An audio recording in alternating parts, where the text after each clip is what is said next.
Japan's ruling parties want to create escape roads and other facilities to minimize damage from a projected megaquake.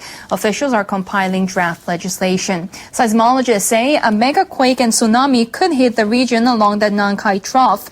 The active fault stretches down the Pacific coast from central to western Japan. The area is historically prone to large quakes.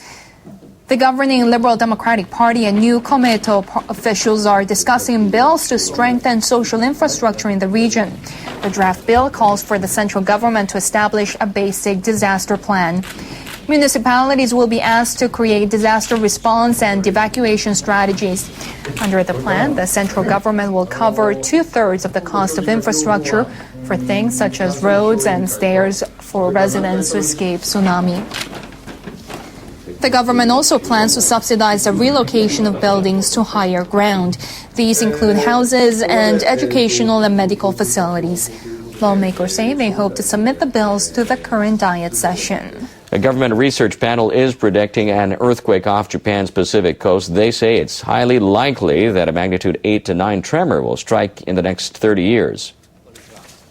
The Earthquake Research Committee issued revised projections about quakes along the Nankai Trough. The 900-kilometer-long undersea zone is where one tectonic plate descends below another. It runs from central to western Japan. The committee says there's a 20% chance of a quake in the next 10 years. They say that rises to 40 to 50% in the next 20 years, then to 60 to 70% in the next 30 years. According to our research, it's highly likely that a quake of at least magnitude 8 will occur along the Nankai Trough within the next few decades. The chairman of the committee called on authorities to prepare for possible earthquakes and tsunami. But the scientists couldn't make predictions for a quake over magnitude 9. They said that no records exist of such a huge tremor over the past few thousand years. After the 2011 earthquake, foreign visitors in Japan were also troubled at the lack of information on the disaster. The Japan Tourism Agency will launch this week an English website offering disaster information for foreign travelers. The site offers information on earthquakes, tsunami, and other natural disasters, as well as tips on evacuation. It will be linked to domestic railway operators and 59 airline companies around the world. Travelers will be able to learn how and where to safely evacuate. The site will also help guide travelers with a smartphone GPS function to the nearest tourist information office. Operators of 4 nuclear plants in Japan are taking a step toward a goal that has been distant for a couple of years. They say they're preparing to apply for permission in July to restart reactors. Only one plant is online following the accident in Fukushima. Utility companies must meet new rules in order to fire up others. NHK World's Yoichiro Tateiwa explains.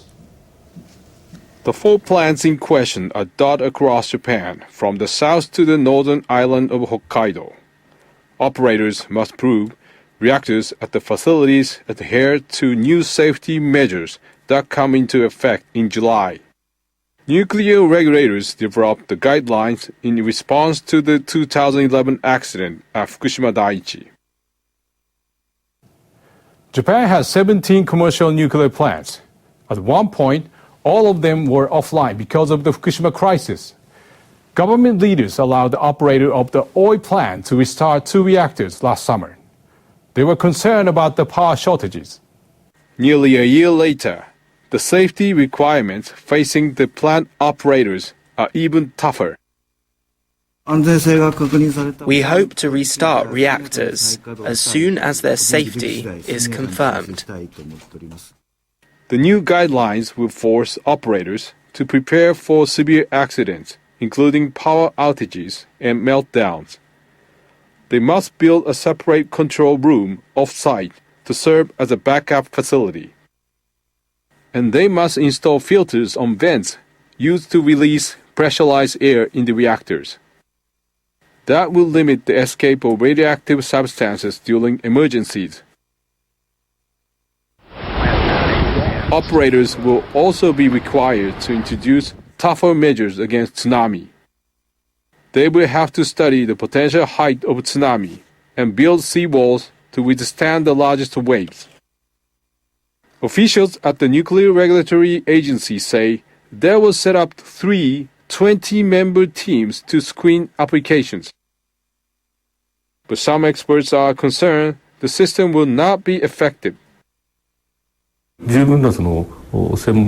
new regulations cover severe accidents, which previous guidelines did not. The examiners have little knowledge of this area, so they'll be learning and making difficult decisions as they go. That raises doubts about their expertise. Regulators say it will take 6 months to a year to complete the reviews. But the issue is not how long the work will take, but rather how effectively it will be done. Yoichiro Tateiwa, NHK World.